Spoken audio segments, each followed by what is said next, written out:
bienvenidas y bienvenidos a una nueva edición de Sucesos. En esta oportunidad tenemos con nosotros a la economista Piedad Mancero. Ella tiene una amplia experiencia en la administración pública y también ha participado en las auditorías de la deuda y fue parte de la comisión auditora de los tratados bilaterales de inversión, que en alguna oportunidad pues les conversaremos de qué se trata. En esta oportunidad vamos a tratar de analizar la proforma presupuestaria del 2023. Pidacita, quisiera que primero le expliques a quienes nos están escuchando de qué se trata esta proforma, en qué se basa, cómo se elabora, por favor. Sí, en primer lugar, Vilma, quiero agradecerte a ti y al programa en que estamos participando por esta oportunidad. Realmente es muy grato para mí poder expresar ciertas impresiones que tengo sobre la política económica y concretamente el asunto presupuestario.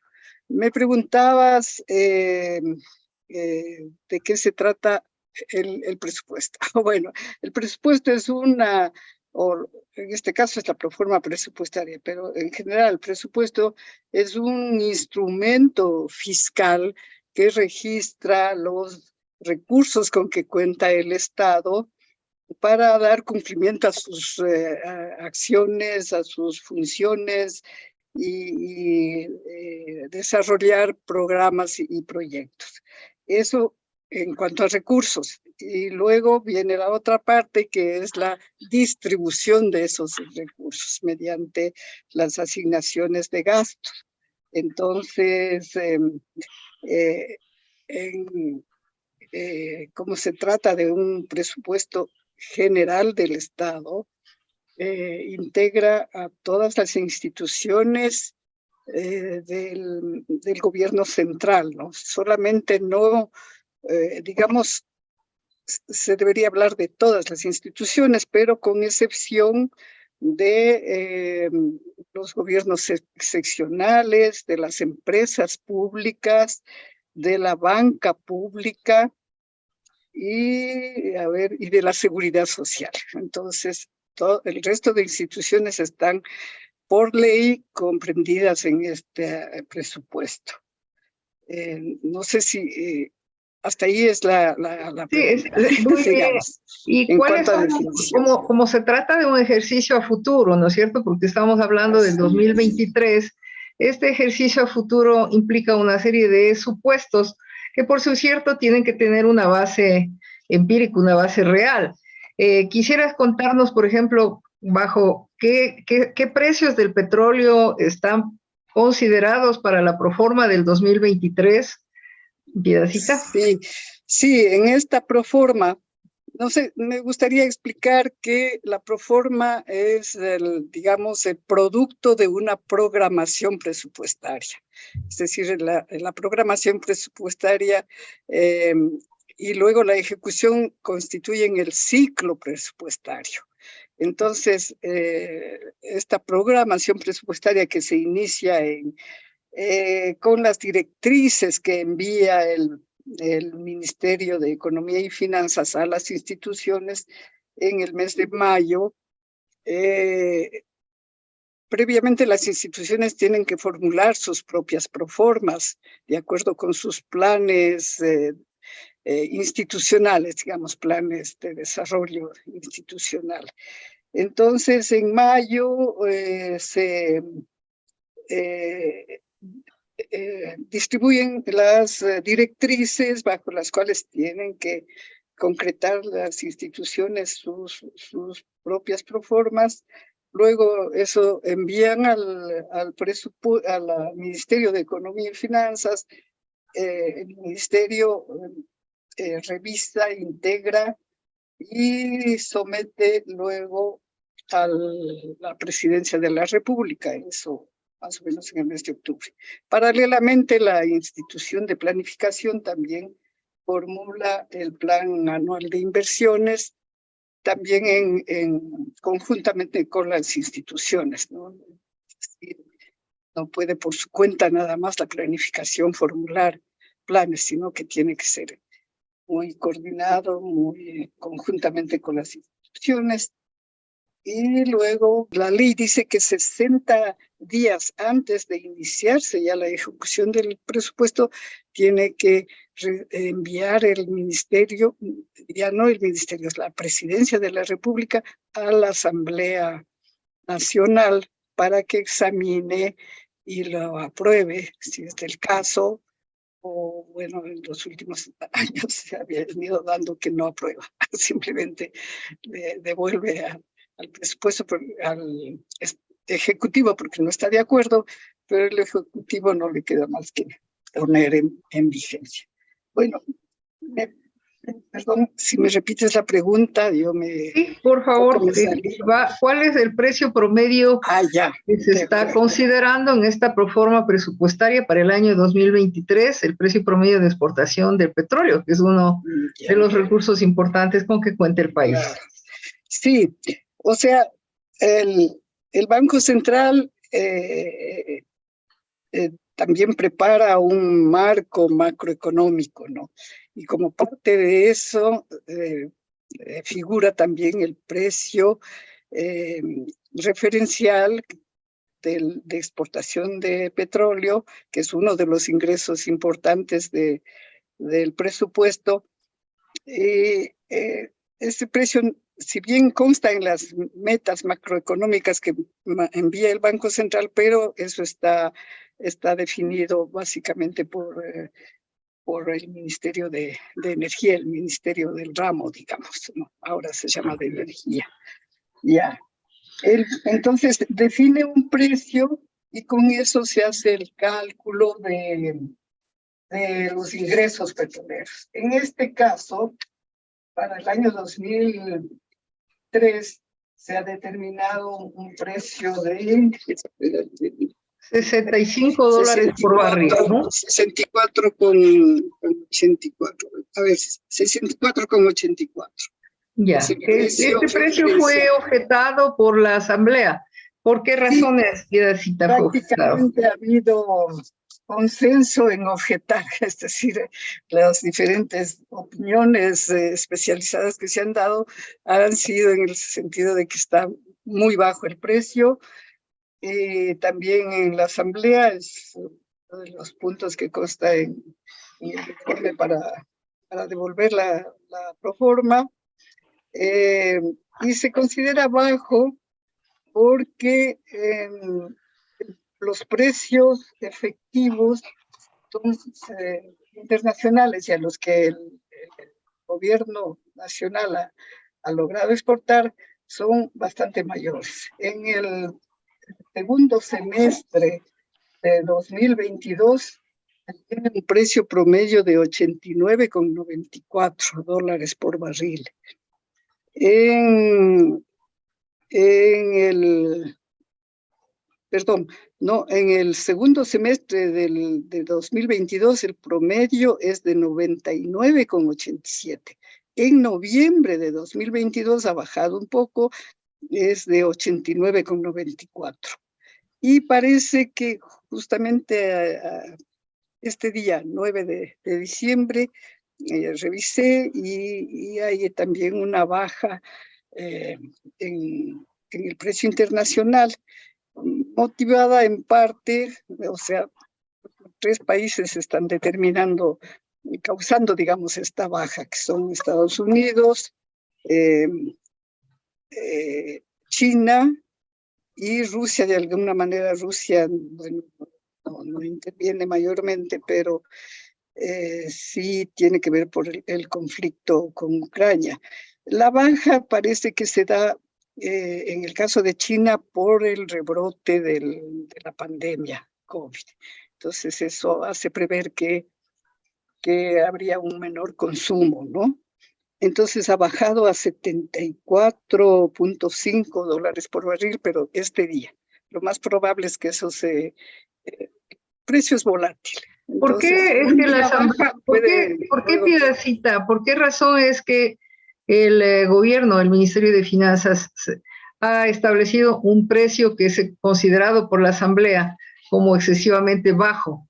¿Hay alguna norma? ¿Qué es lo que expresa sobre el diferencial? Sí, es una preferencia y básicamente de recomendación de los asesores, y de los, digamos, de los organismos, en este caso del Fondo Monetario Internacional, que siempre está detrás de la política fiscal, de la política presupuestaria. Entonces, determinan precios bajos porque de esa manera se deja una flexibilidad, digamos, de ingresos, ¿no? O sea, ese precio bajo está comprometido ya en los gastos. Si excede ese precio en términos efectivos, se ha establecido desde el año 2020 que toda la diferencia se ingrese a un fondo de estabilización fiscal. Ese fondo, lamentablemente, no tiene un destino claro. Es atribución del ministro del ramo, digamos, de Economía y Finanzas, decidir qué hace con ese fondo. En cierto momento, antes de que se dicte el decreto que establece esa atribución del ministro, se consideraba que se quedaba como excedentes que iban a formar parte de la Reserva Monetaria Internacional, es decir, que iban a estar en estos fondos que se colocan en el exterior. Pero luego que se dictó un decreto, le responsabiliza al ministro para que, con carácter de libre disponibilidad, que es una práctica poco recomendable, maneje ese fondo. Sin embargo, en la creación de ese fondo se está prohibiendo que se eleve ninguno de los gastos que ya constan en el presupuesto inicial. Por lo tanto, no hay mayor confianza de que estos ingresos, que son bastante importantes, se destinen a programas, a proyectos, a necesidades que del mismo Estado para atender a los requerimientos de la población, de los sectores sociales.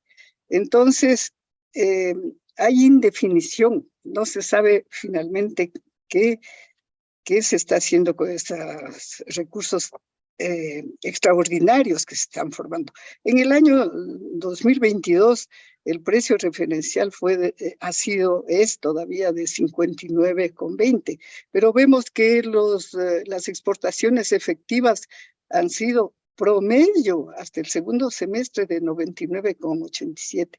Es decir, hay unos $40 por barril que habrían estado ingresando a ese fondo. Es un monto muy importante. No se sabe cuánto se ha totalizado, no hay ninguna información al respecto. Y ya digo, siendo de libre disponibilidad del ministro, no hay mayor garantía de que esté siendo utilizado para cubrir tantas necesidades.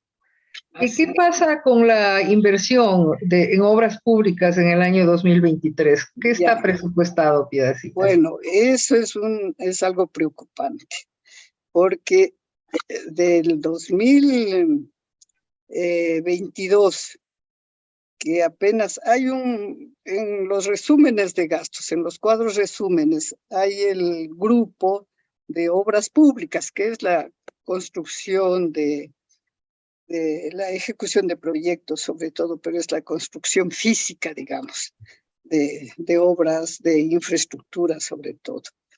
De apenas 500 millones más o menos que se ha determinado para el año 2022, se está reduciendo el 22% para el 2023. O sea, apenas son 300, ver exactamente la cifra, se está bajando a, bueno, tengo el porcentaje, la reducción es a ¿Cómo influye esa 380 millones reducción? más o menos. ¿Cómo influye esa Eso reducción de la inversión significa, pública en el empleo, por ejemplo, Piedad? de hecho, la falta de obras públicas hace que haya ninguna o menor ocupación de mano de obra, ¿no? De mano de obra que depende de manera muy, muy importante del jornal, digamos, que reciben los obreros de construcciones, ¿no? Depende de esas oportunidades que pueden surgir en la ejecución de proyectos. Tengo aquí una lista de los exiguos recursos que se están asignando, por ejemplo, para reestructuración integral de la infraestructura educativa, apenas 95 millones en todo el año 2023. Para la red, mantenimiento o conservación de la red vial estatal, solo 56 millones en todo el año. Es tremendamente exiguo. Para la atención integral para la salud sin desnutrición, que es una de las banderas de este gobierno, un proyecto emblemático, digamos, un país sin desnutrición. Solo se asigna para obras 31.9 millones de dólares.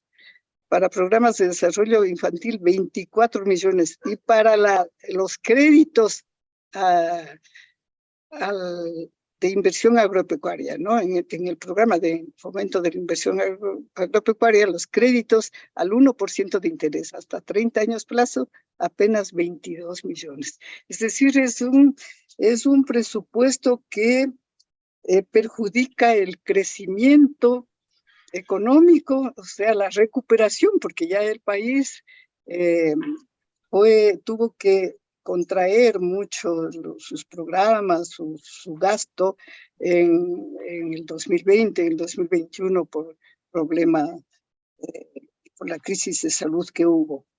Pero ya cuando se espera que se reactive, que haya una mayor obra pública, es todo lo contrario, se está simplemente restringiendo, se está escatimando. Entonces, esto da lugar a pensar que es un presupuesto que no favorece el crecimiento económico y que está ajeno a los objetivos del desarrollo, de un desarrollo justo, de un desarrollo sostenible. Bueno, sí, de hecho, el Banco Mundial ha mostrado que el Ecuador es uno de los países que no ha logrado todavía el nivel de crecimiento prepandemia, ¿no? Es decir, que no ha tomado las medidas para una reactivación productiva, lo cual obviamente se refleja, golpea sobre todo al tema del empleo.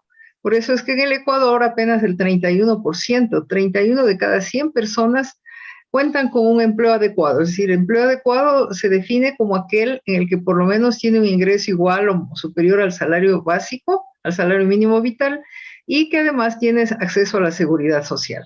Lo que quiere decir que la absoluta mayoría de la población se encuentra en una condición laboral precaria, que no tiene acceso a la seguridad social, que no tiene pues acceso a un nivel básico, un nivel mínimo de vida, ¿no?